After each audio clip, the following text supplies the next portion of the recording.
On the evening of May 28th, 2024, this dog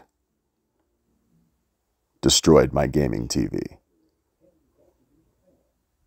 So now you get reruns, because in the criminal justice system, every dog has his day.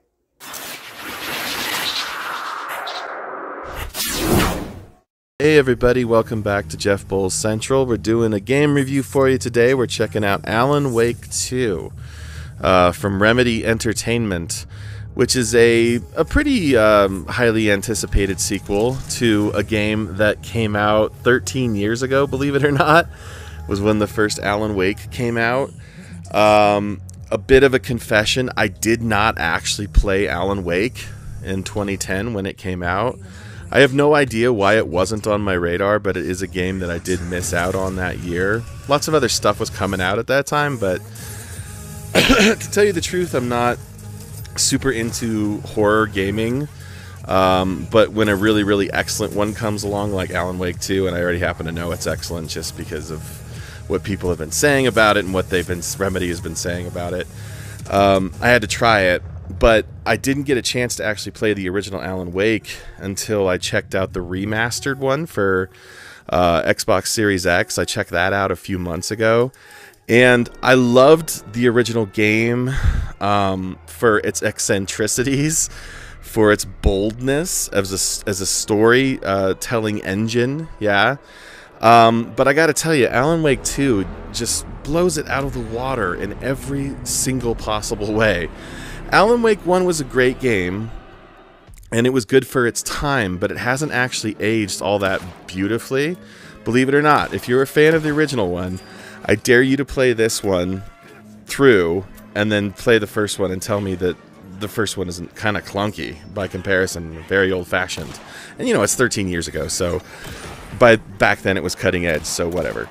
But what's really cool about this game is that Remedy learned a ton from all the expansions that Alan Wake had, the original Alan Wake, but also from their game Control. Now, when Control came out a few years ago, Jeff Bowles Central, I gave it one of my Game of the Year slots, like that matters to anybody.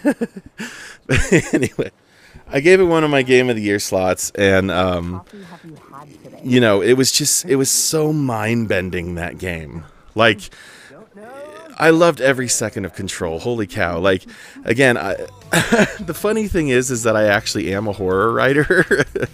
I do write a lot of horror. Sometimes unintentionally, that's just how it comes out of me. But if you, like, you know that I'm a writer. If you've been on my channel, you know that I'm a writer and a musician. But I'm actually not that into experiencing horror. In any form. Like, I wasn't really raised on it. That's just how it is with me, right? But, you know, and Control wasn't you wouldn't necessarily call it horror, but it was definitely detached from reality and scary, which, you know, most good horror kind of is.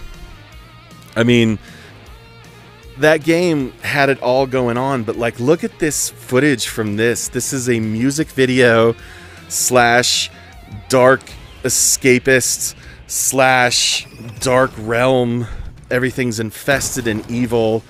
It's a game within a game, a story within a story. There's two characters, not just one main hero. You've got Alan Wake, but you've also got Saga Anderson. This is who this is, and she's like, and actually her campaign, her half of the story, to me was the more enjoyable part to play, just because it was the most down to earth. And that's like a phrase you won't hear thrown at this game very often, down to earth. But so back to my point, Control was an incredible game. They obviously learned a ton. Now they're back with Alan Wake. And this thing is it just floors me at every single turn. Like, it's number one, it's beautiful. It's funny. It's dark. It's scary. It's so surreal and so quirky that you just can't help but fall in love with it, especially if you're like into Twin Peaks, for instance, or True Detective, or any of these kind of like more slightly off-kilter detective type experiences. You know, the first game was kind of built on this conception of it being like a long DVD show series marathon, because that's actually when it came out, when DVD binging was a new thing, right? And this kind of relies more on some more like interwoven. It's like imagine a piece of like tempered samurai steel, like a nice Japanese samurai sword, and how they fold all these intricate layers of steel to make one solid cutting edge. Like, that's how I imagine this game. And that's like, unfortunately, in order to talk about it, you've got to kind of use abstract terms like that, because it's not going to be like anything you've ever tried before. But what's really cool about it is that just kind of describes the tone, the settings, the characters, you know, everything about the story.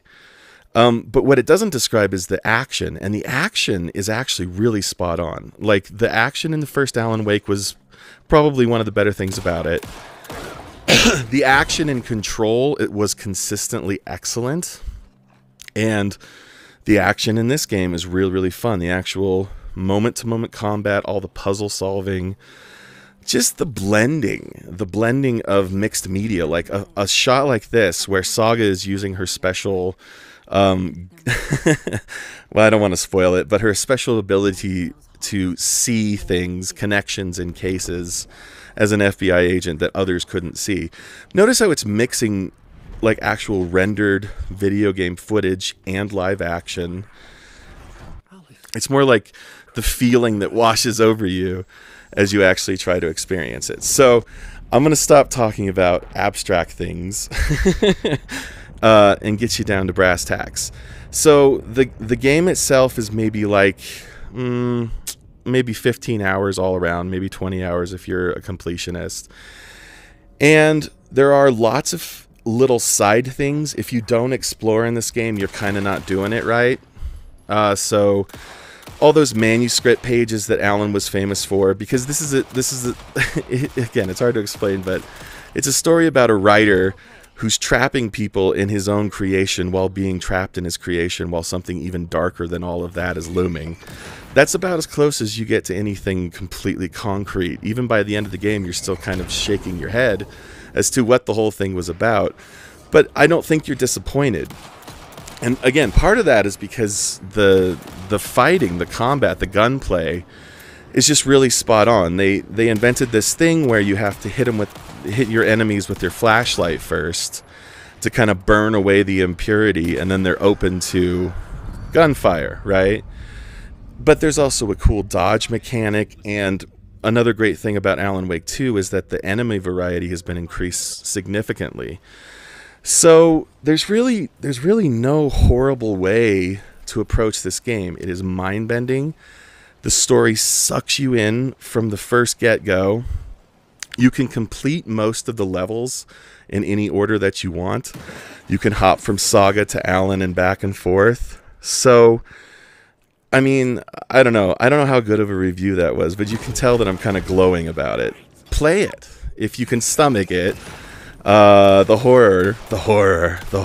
If you can stomach it, play it, because I promise you, it's going to be a very unique experience. Not like something you're probably likely to play anywhere else at this time, the year 2023. So, I'm giving Alan Wake 2 a 9 out of 10.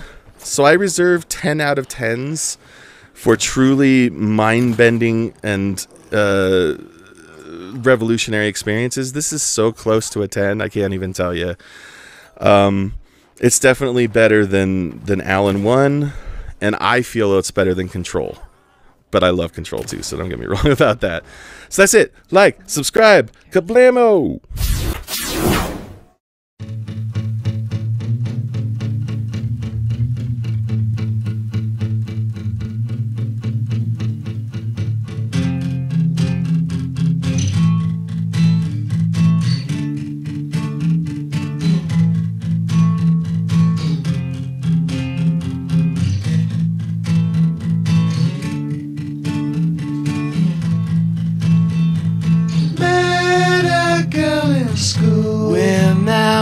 was 9. Told me she had feelings, she had lies.